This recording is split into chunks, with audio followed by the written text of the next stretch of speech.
Do you like mock drafts? Well, how about this mock draft? ESPN Points Format, 12 teams. It's coming up right now. Michael Bolton. Thanks, Josh. It's Michael Bolton here, and it's time for another episode of the Locked On Fantasy Basketball Podcast. Let's get to it. Let's get to it, indeed.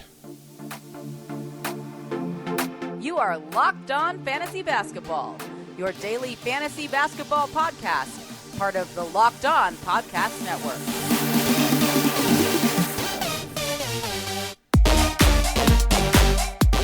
Hello and welcome to the Locked On Fantasy Basketball Podcast, brought to you by Basketball Monster. My name is Josh Lloyd and I am the lead fantasy analyst at basketballmonster.com.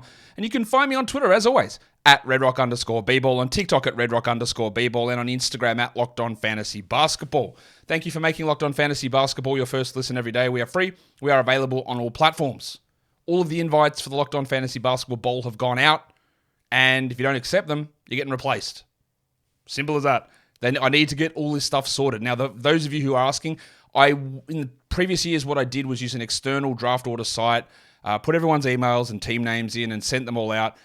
That was going to take forever because we have increased our league amounts and team amounts by 50% this season. And B, that site started charging me to send out individual email reports. So I wasn't going to do that. So what we do now is the draft order is just randomized in Fantrax. If you want to see the random changes, you can see it in the system log over there, but the order is set. It's how it is.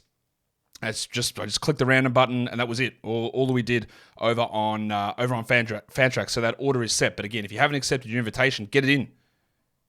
Do it now. Otherwise, within the next 6 hours or so, I'm going to kick you out, and I'm going to get you replaced in there for those drafts to start next week.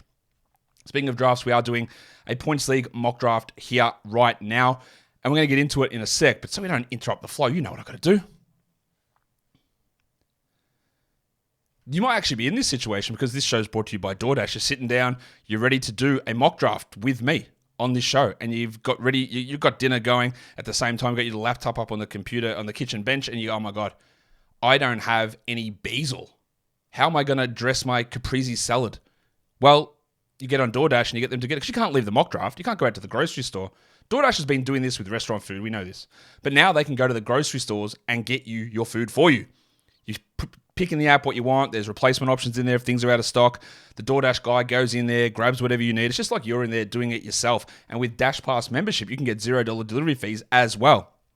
Get your grocery shopping done, delivered to your door with DoorDash. Get 50% off your first DoorDash order up to a $20 value when you use the code LOCKEDONNBA at checkout. It's a limited time offer and terms apply. That's 50% off up to $20, no minimum subtotal, and $0 delivery fees on your first order when you download the DoorDash app in the App Store and enter the code LOCKEDONNBA. Don't forget the code is LOCKEDONNBA for 50% off your first order with DoorDash. So we'll bring the draft room in, and we'll get ready to crack on with this. ESPN scoring. As I said the other day, I am hosting it on Fantrax. It's just so much easier to set up a draft on there. It's easier to use the draft room. It's easier for me to integrate it with Basketball Monster as well, because ESPN is a real pain in the ass in terms of integrating with them. We can do it. It's just it is actually simple enough to do it in your own draft, but when I'm trying to mock draft, record, and use the draft tracker, it does get a little bit hard to do. So we're just going to run it in Fantrax, but it is the same scoring system that ESPN has over there as well. So we might as well we'll get stuck into it. All right, we are 20 seconds away from starting this draft. ESPN Points Mock. We hope that everybody is in here and ready to go. It says that some people are in here, but if we see this guy, D. Marks, who's not showing as available at the moment, if he doesn't go, we'll just pause the draft and get him replaced. All right. We are starting now. Let's see what D-Marks does. Pick one here in an ESPN mock draft. I do think that Jokic should go in ESPN point scoring formats. I can make an argument for somebody else like a Luka in Yahoo, but in ESPN, as you can see, that's the fantasy points per game using that same scoring system. Jokic cleared everybody last season. Is this bloke going to pick or not? Or am I going to have to get him out of here? What a start to the draft where someone doesn't turn up after signing up for it 5 minutes ago. Right, cool.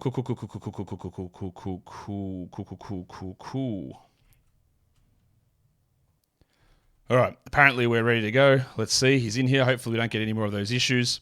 There's 12 seconds left on the clock. If he autos, it'll end up with Jokic anyway. But we'll see what he ends up doing. The frustrations of dealing with a mock draft. Yeah. All right, D-Marks, make your pick. Make your pick. Is he going to make it or not? I'm just going to rewind it if he doesn't. Auto pick. Let's just undo that pick. All right, time restarts now. Go for it. Let's make your pick. All right, D-Marks. I'm sure he's just going to pick Jokic anyway. I'm worried there's one other person in this mock draft that's not going to show up. Anyway, so I'm doing this mock draft because we did the points league sleepers and points league busts the last couple of days. Is this guy still not going to draft? D-Marks, I'm sorry, mate. Like, what is he doing? Make a pick. How's this happening? Oh, here we go. Big Chungus off the board at number 1. I would think that it's between Embiid and Doncic here. Well, there you go. Doncic goes at 2. I would think it's Embiid next. And then I would say Shea and Halliburton. ESPN point scoring makes the early rankings at least a little bit more similar to a category league. It does. Giannis is still up there, but I wouldn't necessarily go with him at that spot. Paolo taking his time here on pick 1. Really thinking it through, getting the picks going. And he goes with Embiid. That is exactly how I have those first 3 picks projected. And then I would say Halliburton and Giannis would be my next 2 to go off the board. We'll see if they think that way. I'm picking all the way down at number 12, which is going to be frustrating. But I'm thinking, well, I got Jason Tatum as 12th. He's not going to last until 12th. That means I get someone who that's not true though. Oh, no. Yeah, well, I'm going to get one of the guys I've projected higher than Tatum to go at 12. That's good. So Halliburton does go at pick number 4. Morgton, I have a feeling this bloke isn't here either, so we might just get him out of here. All right, we've got that one sorted, so let's get the draft resumed. Morgton's up at pick 5 after what a rocky start to this mock draft. There we go. Giannis goes at pick number 5 and totally reasonable. I think Shea at 6 is interesting. Actually, had Shea in an ESPN point system down a little bit lower, but the guys ahead of him were Steph and Lillard, which is, there's obviously some concerns with how they fit. There you go. I knew Tatum at 12 wouldn't be there for me, so that does enable someone who I do have rated higher, and it's probably going to be like a Lillard, a Davis, or a Durant, which introduces an element of risk to me, because they're sort of the guys who are next on the board for me.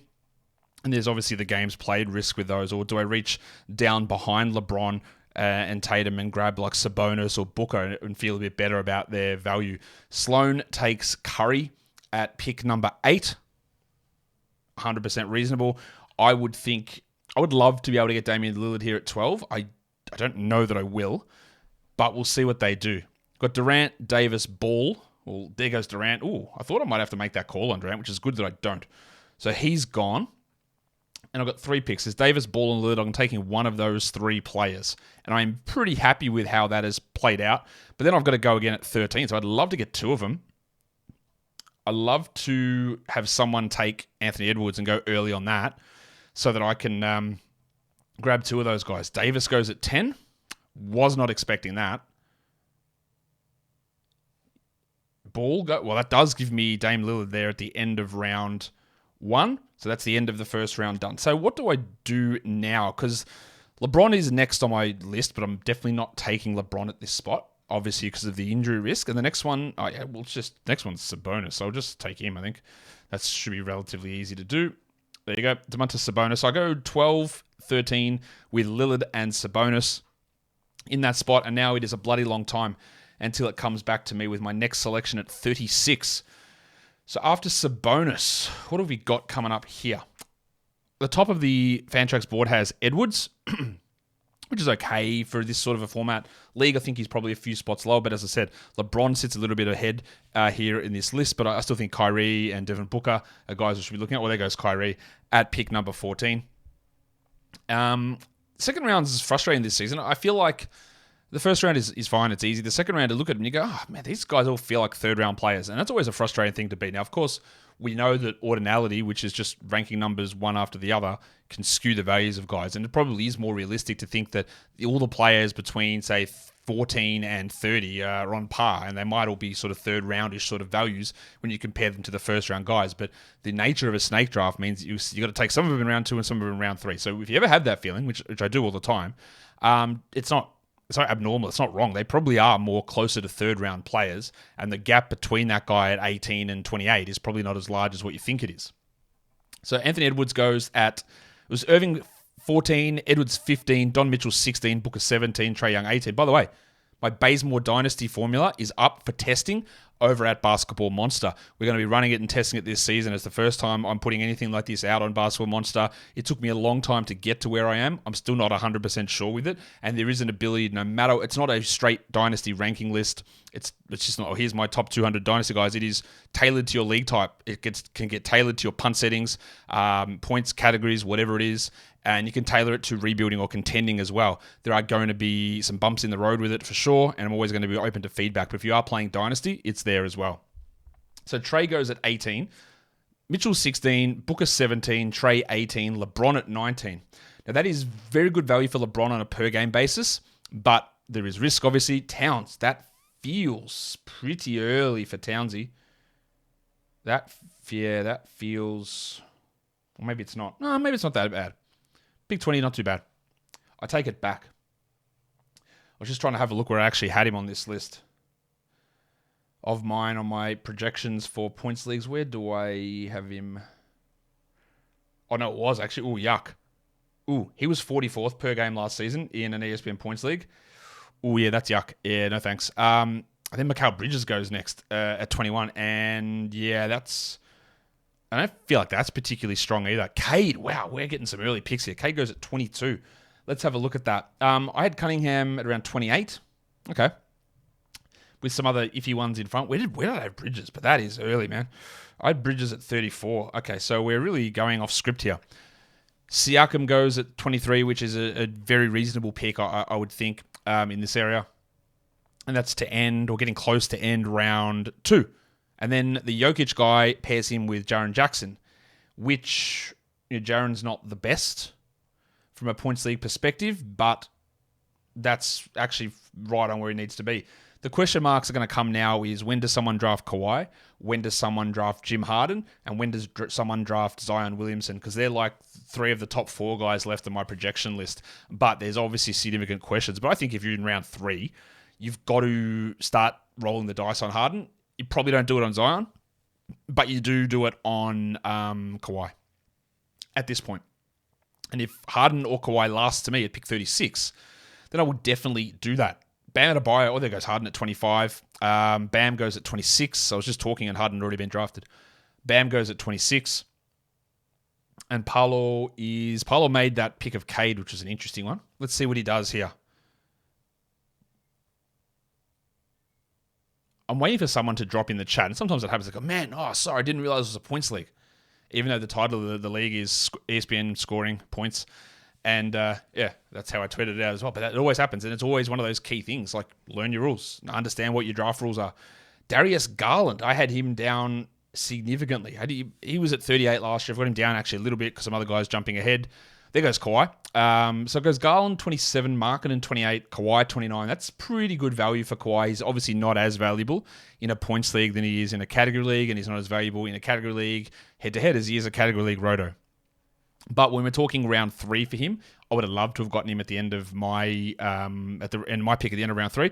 I think it's fine. Darren Fox goes there. That's absolutely reasonable. I think someone should be looking at Jimmy Butler really soon here. He's there, so I'll just stick him into my queue because I do want him, and I do want Jalen Brunson as probably one of my top targets. I am going to want Zion, but it's too early. But let me throw an argument at you as we wait for this draft to roll. If I pick at, I pick at 37 and my next pick is 60. I've got Zion as a top 25 per game player. If I'm picking him at 37, obviously it is too early given the risk, but I wouldn't get him at 60 and I would definitely snap him up at 60. Is there enough upside? Like the risk there is like, 37 is too high. But when you're on the turn, those values of those picks is a little different. I'm not going to do it, I don't think. But it is, I think, a question that is worth pondering. Michael Ponder Jr. style. Darren Fox, Jordan Poole goes at 31. Jim Butler goes at 32. I like that Butler pick. I'm not as big on Poole for ESPN points leagues. I'm much bigger on him in categories and in Yahoo points leagues. all right, what are we doing here? So the guy that went Towns, which I think was too early, ended up with Kawhi in round 3, which might end up being a value pick there. So sort of backed it up with a nice one, although I guess there's some risk with Giannis's knee, Towns' form, and Leonard's knee. And it's a little risky of a lineup. But then you get to like the guy before who went Halliburton, Bridges, Marketing and tried to just eliminate all risks possible. Although you can never predict that. Miles Turner goes at 33, and that is going to feel real early to me. He's not a particularly strong points league guy. Yeah, I don't think that he needed to go there. I think he's more of a top 50 player. And again, everyone can see the fantasy points per game here in this draft queue. So that just feels too early. And it again is one of the perils of getting your brain into points league mode or understanding what the system is or not going by ADPs or anything like that, because it all is very, very different. So at the top of this list, like Van Vliet has got an ADP of 29, but I wouldn't be taking him until outside the 40s. So after Turner goes Vooch, and you could not pay me to take Vooch in round 3. There is absolutely no way that I would do that. I have Vooch ranked extraordinarily low in comparison to that. I've got him in the 60s, and it is my pick. Julius Randle goes. I like that. That is solid enough for a points league. I've got 35 seconds on the clock. What am I going to do? Well, I'm going to take his teammate, Randall's teammate in Jalen Brunson at pick 36. And now the guy, DeAndre Ayton is an option for me here. I'm not quite going to do it, but I am going to take, I'm going to take Paul George. I think that's probably way too far for Paul George to fall. Start of round 4. So I'm happy with that. Lillard, Sabonis, Brunson, George. Very happy with the way that started for me. But the guy that was really sort of just sticking out like dog's balls there was Zion. If he makes it back, there's very little chance. But if he makes it back, I love that at 60. Paul George is 37 there. Jaylen Brown goes at 38. Ayton, Bane, Levine, and Maxey, I think, is the guys we should be looking at here. So I'm just going to chuck a few of those into my queue. Levine, just scroll down to see who's here. Zion, I'll put him in there as well. The other one is going to be interesting to see where Ja Morant gets taken. How about old mate Josh Primo today? The NBA announces he's got a 4-game suspension for whipping the snag out when he was with female staff, which is clearly horrible. The Spurs cut him immediately after some maybe iffy handling of that situation beforehand, and the Clippers signed him to a 2-way. Like, come on, like, what are we doing? Is he really that important that we need to sign Josh Primo and give him a second chance? No, I would say absolutely we don't. Just frustrating the way they keep handling this. Jaylen Brown, 38, Levine, 39, DeJounte Murray at 40. I'm not big on DeJounte Murray, but at 40, it's okay. And Wembanyama goes at 41. Wemby, I thought people would be always reaching into round 2 for him. It's not happening. So in the very early preseason, I was saying that, I like Wemby in round 4. And he's starting to go there in a lot of spots, which is interesting that people are sort of souring a little bit on some of the hype maybe. I wonder how much it'll change once the first preseason game starts. Oh, here we go. Panda Pants is really leaning into the points format here, and he took Paulo Banchero. Now, Paulo is not as good on an ESPN points as he is a Yahoo points. He was 87th last season because you get the dings on the efficiency.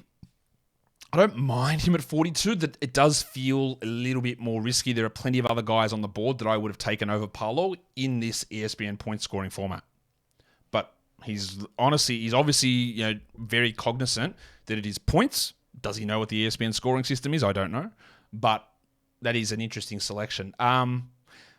Very intriguing to me that DeAndre Ayton is still around. I am absolutely interested in him because if I can get a pairing of Ayton and Zion, now I can't because I'm miles away from my pick. What am I, about 50 picks away? No, I'm like 14 picks away or something. More. What am I? I am 16 picks away from my pick as Evan Mobley goes, and it's just not going to happen. Des Bane, that is a very good value pick there. I think he's a top 35 guy. Maxey, Claxton, Jamal Murray are all still available, as is Fred VanVleet, and they all should start to go, the biggest bird himself goes. Zion Williamson at 45. All right, we pulled the trigger. Zion's a top 25 player per game. Maybe top 15. I don't really have too many doubts about that. But, man, can you play 50? Can you play 60? How many does he need to play to justify a 4th round pick? It's probably 50. All right. VanVleet really holding out here. But DeAndre Ayton should be going. Claxton should be going. Jamal Murray should be going. What are we waiting on these guys?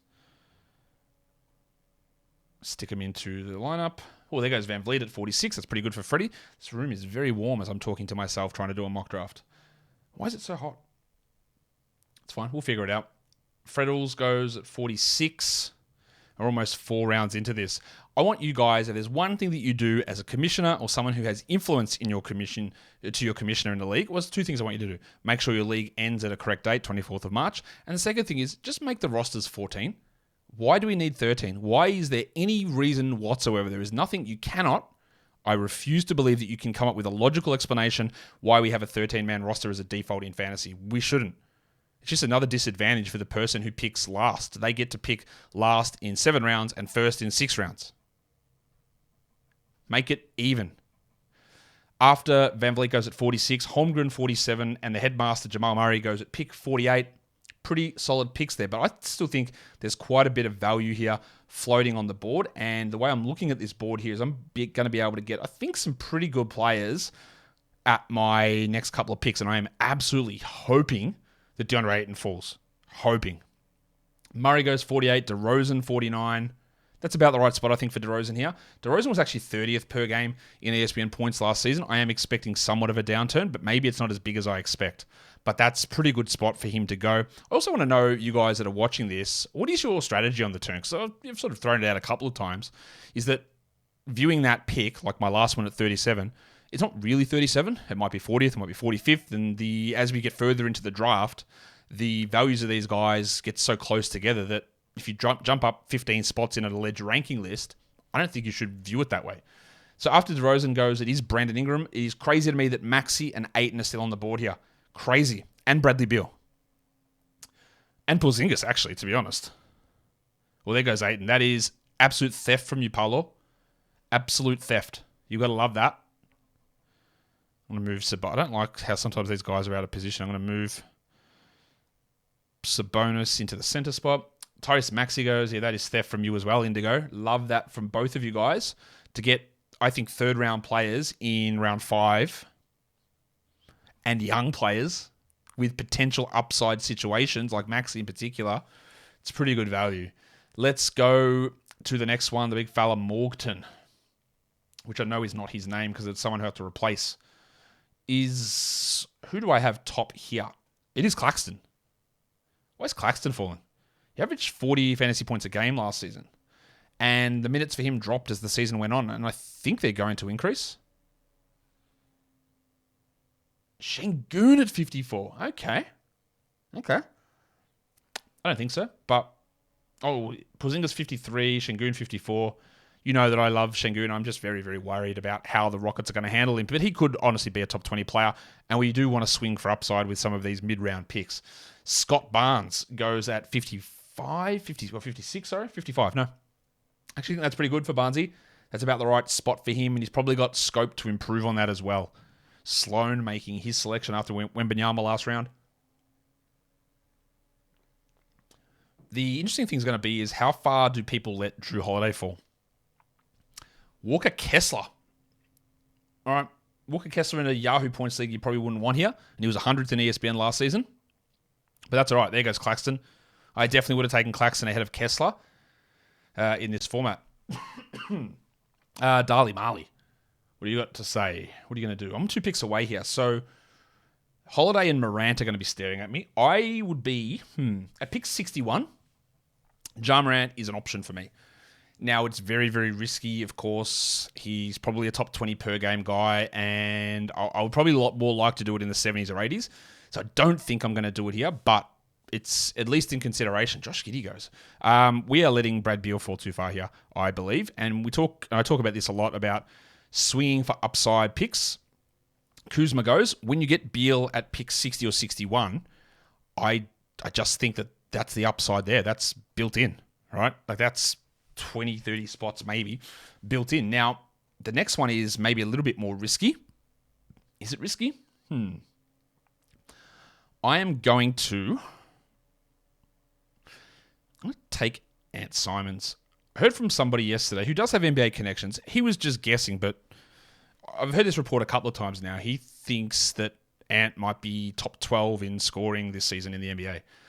Because that's, again, the second report I'd heard of that, of this, they want to really sort of feature him this season, which I don't know how that's going to work with Ayton and Grant and Sharp and Scoot, all those guys getting touches. But it's enough for me to have a crack there at 61 on Simons. I do need to make sure I fill out my power forward and forward slots. I got 2 more flexes as well to fill out because I don't want to go all guards because I've got to have my starting spots filled out. But happy to get Simons there at 61. Gobert goes at 62.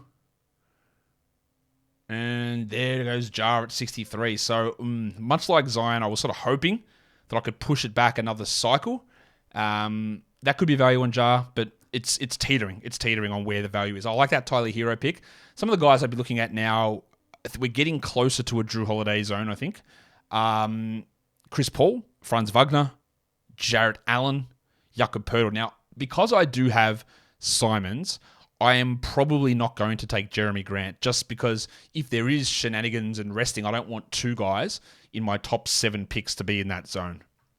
After Tyler Hero does go the Bronco, Jalen Williams, possibly a little high in a points league, but whatever. It's not too bad. It's possibly a little high. Very interested to see where Scoot goes. I get the feeling he goes round 7, honestly, and I wouldn't, but I think that's where he's going to go. Franz Wagner's a really strong pick there. When are people going to pull the Chris Paul trigger as well? Because we are getting to that stage where... I'm going to put Poeltl in my queue. We're getting to that stage where Paul should start to go off the board, and it doesn't look... I don't know if he's going to start or not, but there are people who think he's going to play 25 a night, and to me that's just an egregious drop in minutes. He played 32 last season. Now, that's probably not ideal for him, but I just don't think that Chris Paul is going to play 25 minutes a night. 28? 30? I think that's more reasonable. I've got him projected, I think, at 29 minutes, and he's looking at like a top 60 per game guy. CJ McCollum at 67. Not going to say that I love that one. In fact, I might actually say the opposite. Don't like it at all, but again, I'm notoriously down on CJ. Notorious? I'm not notorious at all. No one cares what I think. CJ, I'm just down on him, so I'm not interested in taking that pick. Rozier goes at 68. They did bring back, not that this matters for Rozier, but at least they brought some guard depth in today by bringing back Teo Maledon and signing Edmund Sumner to a camp invite. I think Sumner has a shot of replicating what Dennis Smith did as a defensive guard, if he even makes the roster, which he might not. So I wonder if anyone's going to draft Josh Primo in this draft. I bloody hope not. It'll be embarrassing if they do. We have to start drafting Drew Holiday, though. What are we waiting for here? What situation does Drew go to where he's not top 70? Well, I know that he'll be picked by me if we get back to 84. Like, he would definitely go to me at 84. So it's just going to be very interesting to see how people downplay him. There are other guys I would have taken here ahead of Anunoby. Jarrett Allen is still just sitting around like a bad smell. Why is he waiting around so long? He's not great. I know that, but 35 fantasy points, sure. Well, there goes Drew at 71. That's probably about right. Like, I don't know where he's going to end up. He probably isn't a top 50 player, but that's really good numbers there. But it is the level of uncertainty around him, much like Harden.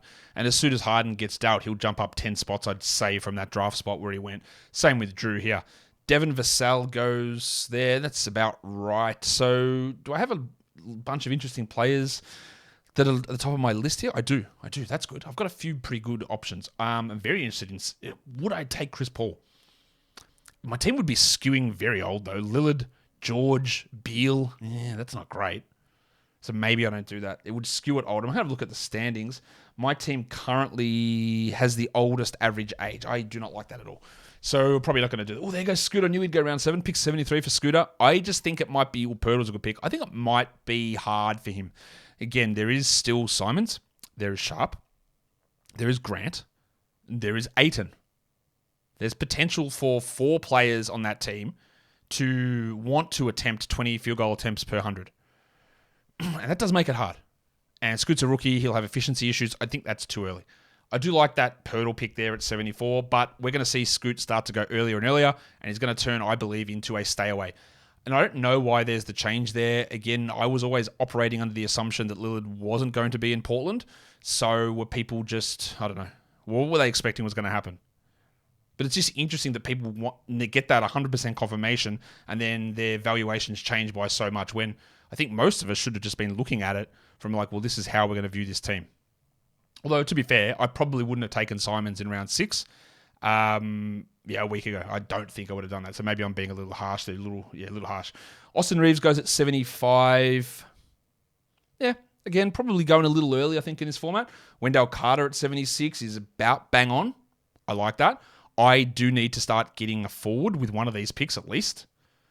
Jalen Green goes at 77. He could very much improve from last season. He wasn't really near this. He was 96th. So that's interesting. I wonder who's going to reach up into... I don't want to go too old here, though. Like I said, there's guys like Brooke, there's Middleton, who I'm definitely down on now. Cam Johnson's an interesting guy. I'm not that into John Collins, but it is something that I could be just way off on. It could be one of the ones I'm way off on this season is John Collins. But I'm just not convinced that he goes back and gets everything that he was doing in Atlanta cracking. Trey Murphy goes at 78. That is an insane pick. Absolutely a nonsense pick. I don't know what is going on with that selection. For reference, Trey Murphy was 118th in ESPN Points Leagues last season. He is injured to start the season, and he goes at 78. I'm sorry, Super Prodigy, but you may have to change that name because that would indicate that perhaps you're not a prodigy. That is an insane pick. I cannot justify it at all. Cameron Johnson goes at 79. There goes my guy, Jared Allen, at number 80. Interesting quotes from Will Hardy today saying we've got 5 point guards. It's like, Will, I know. Just tell us who. He's like, it could be Jordan Clarkson, it could be Colin Sexton, it could be Chris Dunn, it could be Taylor Horton-Tucker, it could be Keontae George. I'd like to know who it is. Like, just give us some idea. But that's what the frustrating thing is with all those guys. They're all late round players, apart from Horton-Tucker, who I don't really believe in very much at all. But that's the frustrating scenario with the Jazz for this season, isn't it? Mark Hell goes at 81. So who's the top of my board here? Well, it is Chris Middleton. That's pretty yuck. Trey Jones, Dan Gafford, Andy Wiggins. I think it's Lopez at 82. I am out on Lopez now that Lillard has arrived. Lopez thrived getting that extra usage last season with no Middleton, and now there's Middleton and Lillard. So there goes Middleton at 83, who was there for me. So I don't want to do it because of injury risk and age, but how do I avoid Chris Paul here, who was the 40th ranked player in ESPN Points Leagues last season? And we are at pick 84. I got to do it. I don't like it though, and I need to take a big. I think it's. Is it Gafford or do I take? I'll take Mark Williams. I think instead. All right, let's take Mark Williams. All right, so that means I'll push Sabonis back to power forward. Put Mark Williams there as a center. I still don't have an actual forward. That'll have to be my next pick. So Chris Paul at 84. I don't like doing it. It's just old, but I think that's pretty good value there at 7. Much like getting Beal and George. I just think they slipped too far. Now, you might disagree. So let me know what you think down in the comments. Or Gafford goes next. That's who I was debating. Again, they were pretty close to me, and I just wanted to take Williams. I'm not 100% convinced on Gafford. I do think that he's going to beat a lot of his ADP numbers because who the hell else is playing center? But I'm also not convinced of him as a player. I'll put a Kongwu into my queue. Put Clay there as well. Where's Wiggins? He needs to go into my queue also. Oh, he's well down. Could he slide back around? I hope so. I don't think he will, but that would be good. Where's Ben Simmons going to go? Because I will have him absolutely on the board for me for my next selection. Spencer Dinwiddie goes at number 88 so Gafford 86, Michael Porter Jr. goes at 87, Dinwiddie 88, Tyus Jones 89. I think Trey Jones should be going here as well. I am a little bit down also on Tyus.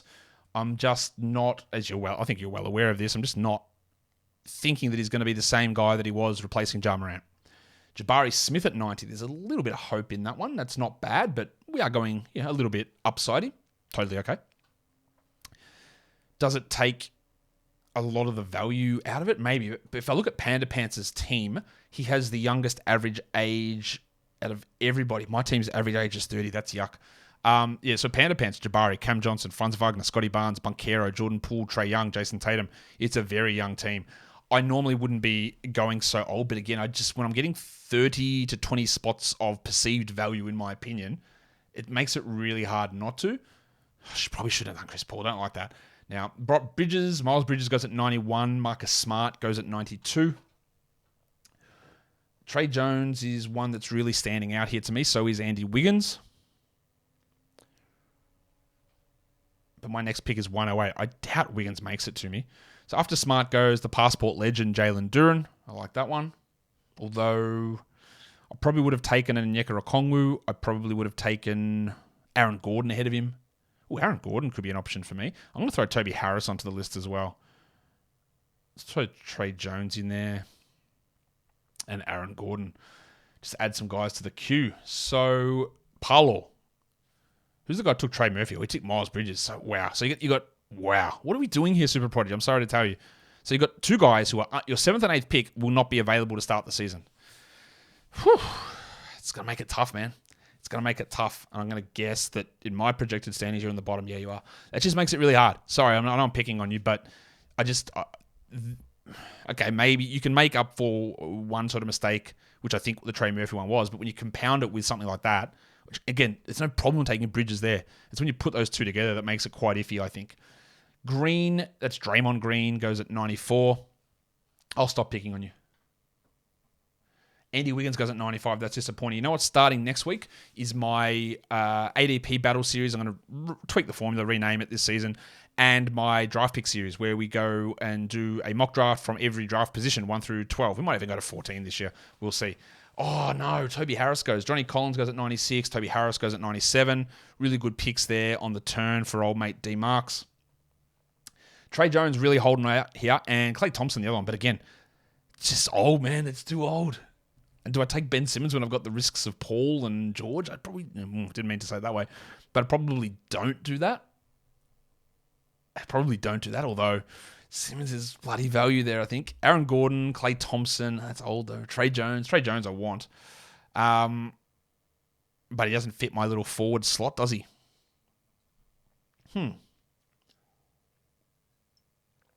The conundrums. Oh, there goes Klay at 98, Simmons at 99. Well, the decision was taken out of my hands, and I appreciate that happening. Sometimes it's good to just have your options narrowed down for you, because it is really leaving Trey Jones as the number one guy here. Now, Jones was 84th last season. Maybe he's not as good as that this season, but we're in the hundreds now. And you got to scroll down a little bit to find him, which is good for me. He's at 108, which is what exactly my next pick is. I'm actually really shocked that Derek White hasn't gone. And he should be someone that goes off the board here really soon. Same with Okongwu. It is a little surprising to see both of those guys there. Even Capella, Nurkic, Zach Collins, Keldon Johnson, the horse. I think this is a good spot for Keldon. I'm going to throw him into my queue. Shaden Sharp can go in there as well. Nurkic can go in there too. There's quite a few good values still around. D'Angelo Russell goes at 100. Well, can't say I'm that interested there. They did say he's going to be the starting point guard. Remember, that does not mean 35 minutes. It might mean 35. It might mean 32. It might mean 28.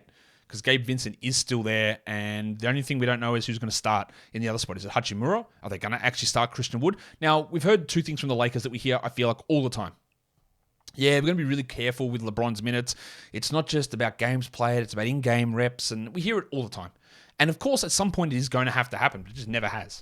And the other thing is, we probably want to get another center out there, just reduce the banging on AD's body. Sure, we hear that all the time as well. And even though, right, last season, Buddy Hield goes at 101. Even though last season we were looking at AD played a lot of center, I'm going to throw an argument at you that once they made that trade in the middle of the season, Jared Vanderbilt was their center. Jared Vanderbilt does the center things. Jared Vanderbilt bangs, he crashes, he rebounds. So if they start Vanderbilt, why doesn't he just play center rather than having to put defensive legend Christian Wood out there? I don't know. I think that Vanderbilt handles those center responsibilities. Even though he's not big. Like, center's a state of mind.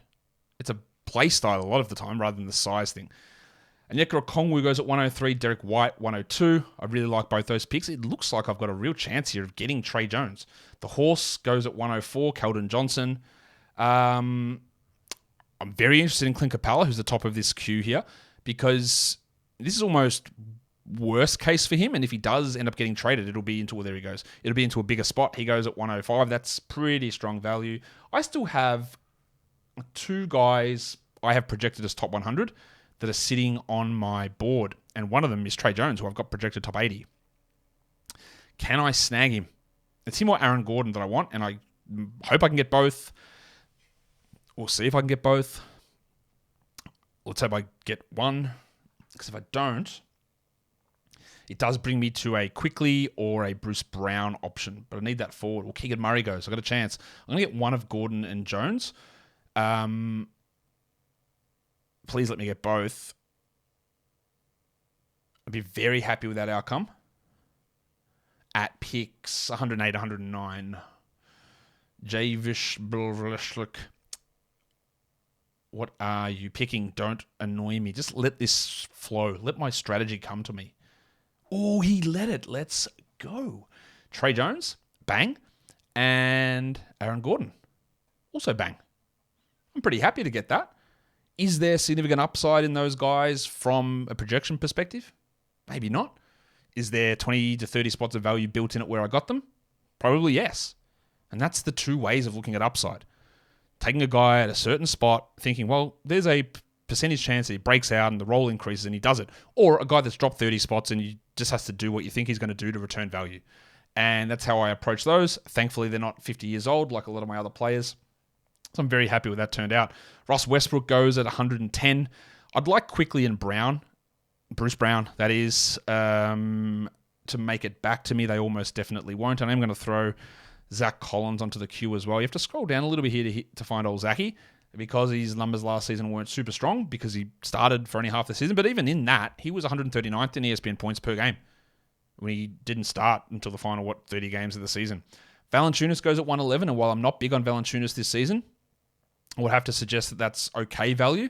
I'm not going to say it's great. Actually, no, it's not. He averaged 28 last season, which was 115th. Yeah, I don't like that. Really too much at all. Brown and Quickly were the two guys that I had at the top of my queue, so they go off to Kando and to Sloan Piva. And Panda Pants, who's gone super young. Does he go super young again? I really like his Okongwu pick. I want to find something good to say about Super Prodigy. I really like his Derek White pick, actually. That's a pretty good selection. So who does Panda Pants go again? Is he just going young once more? I'm going to guess yes, and I'm going to think he's going to take Jaden. No, I knew it. I knew he was going young. This is a extraordinarily young focus build, and that's fine. Inconsistency becomes a problem, but there is upside built in there. Bob Portis, super. You know what? You know what I'll say about Super Prodigy? We have different perspectives on everything, and that is fantastic. So I don't want people in mock drafts with me all the time that are just tongue on taint. Like, I don't need that. I don't need everyone just to do exactly what I think. It's good to have someone for me to jokingly roast, but also just to provide different perspective. Now, I think there's absolutely no value in Trey, Bridges, or Portis there. But am I right all the time? Of course I'm not. No way. So no worries. I like it, actually. Yeah, let's go. Bring it on. Do some different shit. Dennis Schroeder goes. You know what I'm getting to the stage of, though?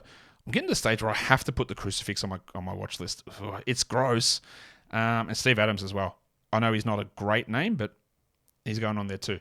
Rob Williams goes at 117. What do you think? Do you think... We've got those two names there, Schroeder and Rob Williams. Do you think they start? Drop it in the chat, drop it in the comments. I think that Schroeder, yes. Williams, no. But not bad spots to get him. Mitchie Robinson, Jaden Ivey needs to be taken soon, and that might get me some young value. I'm going to throw Derek Lively on the queue as well. Jason Kidd did not say that he is going to start. He says that he's considering it, and he wants to talk about it, blah, blah, blah. I would love it if he does. I also think that he's probably going to suck initially, but I would love that he starts. And he's talking up Omax Prosper as well. Just be really cautious about reading too much into comments from Media Day. Mitch Robinson goes at 118. That's pretty strong value. The name that is, Jaden Ivey's a good pick. The name that is really holding here is Zach Collins, and I would love if he goes back to me at 132. That seems like real wishful thinking. We're going to get to a stage, though, where if we get to my 130 pick, that I'm going to end up with like a Malcolm Brogdon, which is not an upside pick at all, but it is because I'm probably snagging 20 spots of value again out of it. See, I like the well, Zach Collins goes at 120, I like it, and then Tari Eason. So we're into the bench now, so people are starting to take some flyers. Totally reasonable to do. Take some upside swings. I 100% agree with this strategy. But again, if there is someone who's sitting there that you think can be 100th and they're not necessarily considered an upside flyer, well, taking them at 130 is an upside fly pick. Just don't always be like, I have to take every single young player. What you want is upside and value. You don't want a guy at 120 who might be 115th. You want a guy at 120 who's been passed over for 2 rounds who's probably going to be 90th or 95th. Or a guy that if things break right can be 80th, but you might drop him later on. The man on the street goes next, which is 122. I don't mind that for Clarko. I'm not sure. See, he might almost fall into that category of like, I'm not sure that he beats that considerably. Has he fallen too far? Not really. Can he beat that? Not really. Like that's getting into that territory, I think. But we do have 3 more bench slots, so maybe you don't want to swing on every one of them and get, because you're going to have injuries, of course. It's not a roto league, and if it was a roto league, your 11th guy is important. So that 11th guy gets used quite a bit. So I especially with a 4 bench lineup like we've got here, don't really have too much of a problem if you want to go a little bit steadier with one of the picks. I would like to try and get my upside guys perhaps in this first bench round and then grab the steady guy next, just to make sure that the upside guy that I actually want, I can get. But I'm also in a shit position to do that at the end of the round. So I like these ones here. Yeah, Brogdon's a good pick there. Barrett at 124. Yeah, sure, whatever. Ben Mathurin at 125. I am in on that as well. Some other upsidey sort of guys in this area. Who else have we got? Like Asar Thompson probably needs to look at. Christian Wood, who's on my list, is probably an upside play there as well. And then I think Steven Adams starts to qualify because I've got him around 110th per game. And if I'm picking at 132, that makes sense. Right, this is pick 126. Is that enough upside value on Adams for Super Prodigy? It probably is. I'm very interested to see what Panda Pants is going to do. He's taking a Thompson for sure, Panda Pants. Jaden McDaniels goes there. Yeah, again, just a different philosophy. Jaden was 140th per game last season. Not really. Yeah, I knew it. Yes, I've nailed this guy. I know him. I know what he's going to do. Yeah, I'm always a little... I just don't see the upside really in McDaniels. Again, something different. I love it. Amen Thompson, very different from you, Panda Pants. Has he taken anyone who's over the age of 24? I don't think so. Who is the oldest player there? Okongwu? No, it's Cam Johnson, who's like 27. PJ Washington Jr. goes with the next selection. What do you think of me targeting Chris Wood here, the old crucifix? Is it good? Is he good? No. Is there upside in it? I believe so. I'm very interested that Amen Thompson went ahead of Asar Thompson. Asar is in my queue as well. That is an upside swing. That'll bring my average age down at least. D'Anthony Melton at 129, which he's never going that spot in a category league, but in a points league, I can understand it. It's not the greatest option in a points league. I'd be very happy to get Wood, Adams, or Thompson, 2 of those 3. They're sitting quite high enough in my projections with outside of Adams. He doesn't have huge upside, but there's upside in the position that I think he's going to get selected. And then the other 2, Wood and Thompson, can actually do a lot more than what I've projected them for, I think. So Joshy Hart goes at 130. Not game theory wise, I'm not a fan of it because I'm not sure there's upside in it. Production wise, it's totally reasonable, and that's the debate that we have, isn't it? Ooh, he did do it. He took Asar Thompson. So is getting Christian Wood and Steven Adams here enough swings? Well, Adams is a value play here. That's a value play, so I'll take that. And is Wood enough of an upside pick? Who else am I looking at?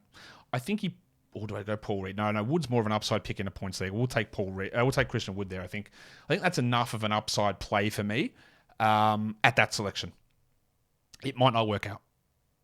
Very clearly, it might not work out, but I'm very okay at 133, and I think Adams is like 110th, 105th sort of ranked player. What did Steve-O...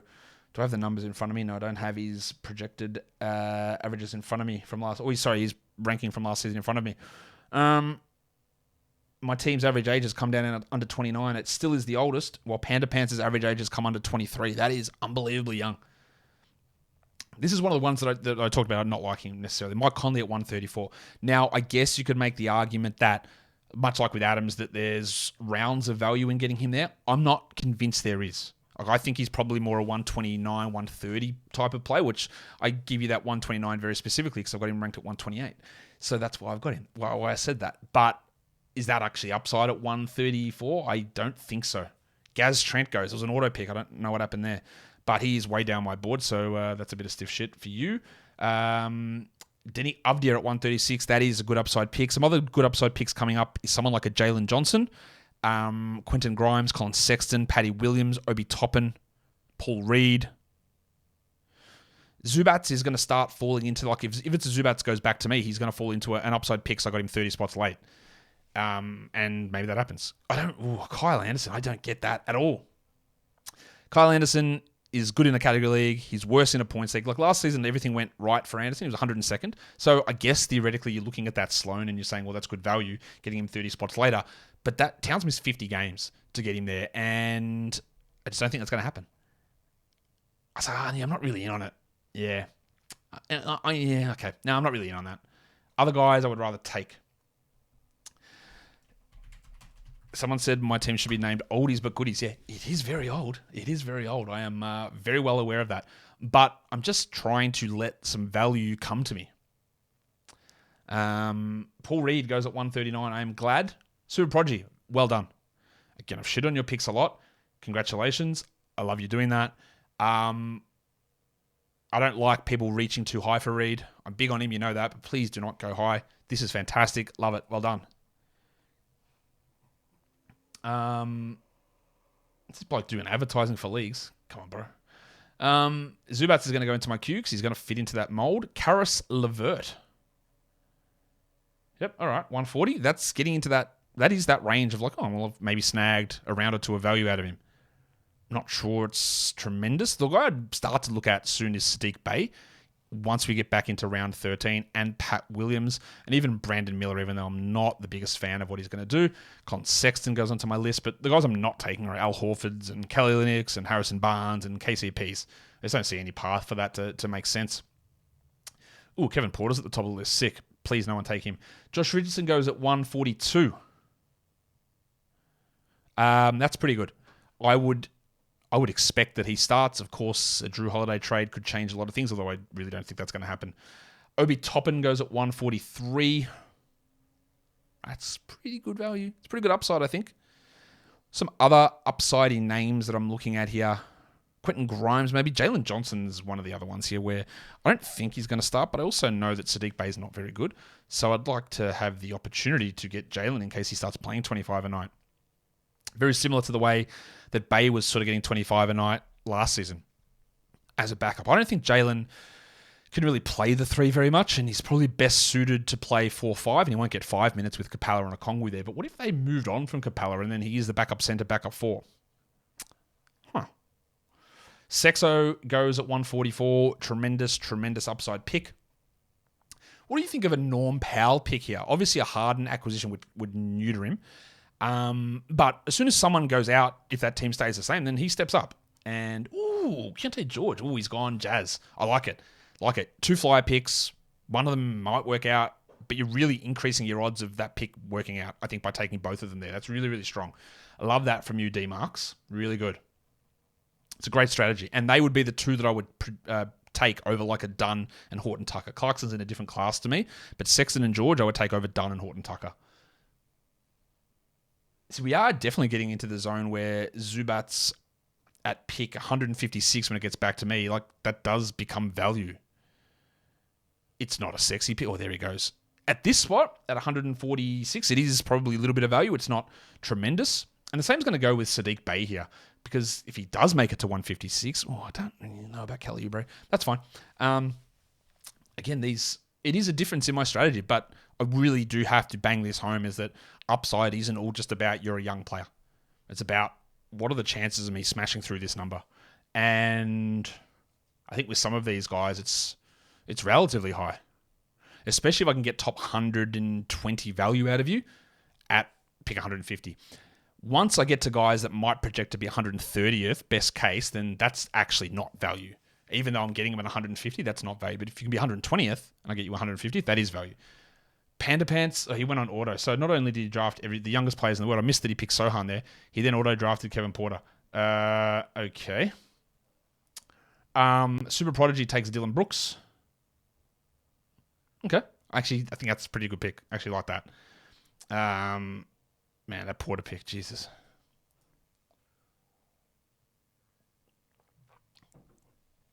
All right. Sloan, what are you going to do? Redeem yourself. Oh, you didn't. What are you doing, Sloan? I need to have a chat with you. Sloan is actually doing fantasy basketball work for Sporting News. He's coming on my show next week to do some stuff. To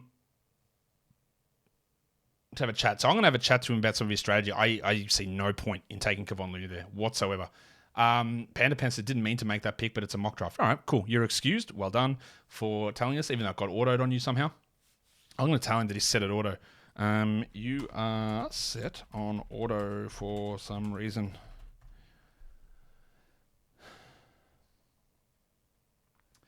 All right. Yeah, look, I don't get it. I don't understand the... Sloan, I'd love to talk to you about it. Maybe I'll message you later. What's the point of those two picks? Quentin Grimes at 153. Time expired. Do you all think they should give Primo D Wade's nickname now that he's back? As funny as that might be, I also don't want to make light of a sexual incident like that. So no, we don't give her that. We just call him a dreadful shit bloke who should be booed at every opportunity. Same as Kevin Porter, who hopefully never plays again. Quentin Grimes, 153. I know I got auto-picked, but I do like it. We're getting to a situation where there's going to be these old crusty bastards available. Boyans and Gordon Haywoods. And there's not Trement Bogdan. But the guys that I would like a hawk here. Sadiq Bey, Jalen Johnson, even a Patrick Williams. I know he's not a hawk, but he fits into that. Oh, it's my pick, so maybe I should make one of those picks. Should I just take Bey here? We're at pick 156. Did Bey go? No, he went one pick before. Damn it. Let's take Pat Williams. And let's also take the upside of Jalen Johnson there. All right, that's the end of my draft. Didn't realize it was up to me. See, I don't like this one for me either, Dali Mali. Why are we taking Barnes here? Like, I know that my theory is, like, get me some value. I don't actually think that gets you enough value at that pick. I don't think it gets you value. I do like that Javish took Sadiq Bey. He's also took Bey and Asar Thompson off me, which I don't like him doing that.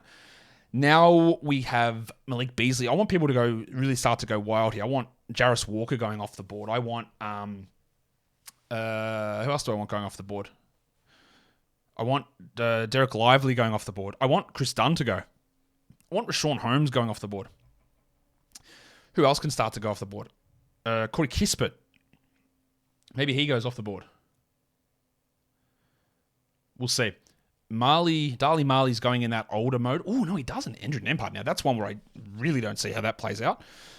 But that's fine. I'm not sure there's upside in that one, but at least it's not a super old guy. Kando, 2094. I'm very interested. Panda's on auto. I wanted to see which young guy he would take. Definitely the two most intriguing figures in this draft are Super Prodigy and Panda Pants. I'm just annoyed that he's gone onto auto. Take yourself off auto, mate. It says you're in the room. Unless you've just got a queue set up. Because the actual top of this queue is Bojan Bogdanovic, and it's probably getting to a spot here with Bojan where it is actual value to take him. And I know if I had have taken him instead of like a Jalen Johnson, my team would have projected to look way better. But you don't win the draft in a projected standing setting.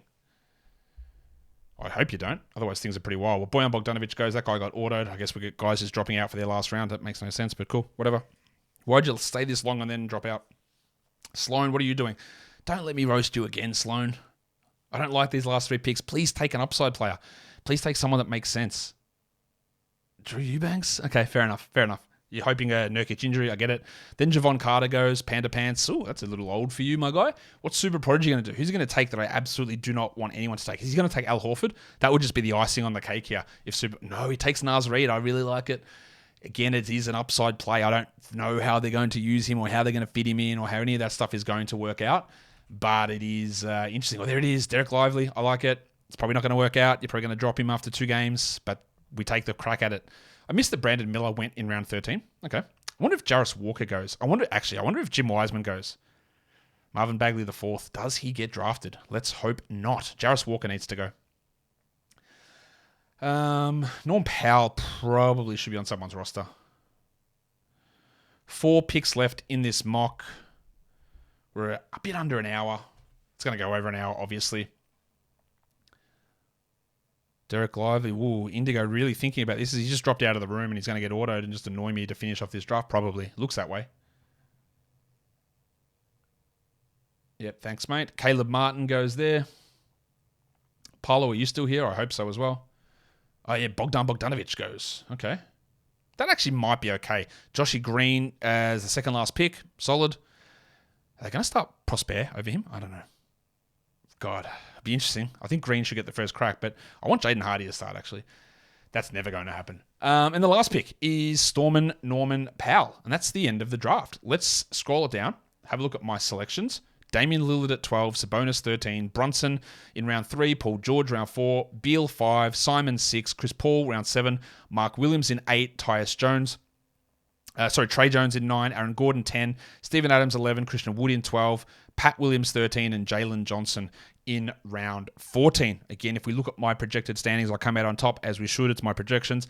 But interestingly, I did bring my average age down under 28. Panda Pants has got an average age of 23. He's on the bottom of projected standings because he took Kevin Porter by accident and he's projected for 0 games. But yeah, good draft, guys. We're able to get it done in reasonable amount of time. Let me know what you think down below about this mock draft ESPN point scoring format. Follow this podcast on Apple Podcasts, Google Podcasts, Stitcher, Spotify, and on the Odyssey app. And if you are here on YouTube, thumb it up and leave your comments down below, guys. We are done here. Thank you so much for listening, everyone. See ya.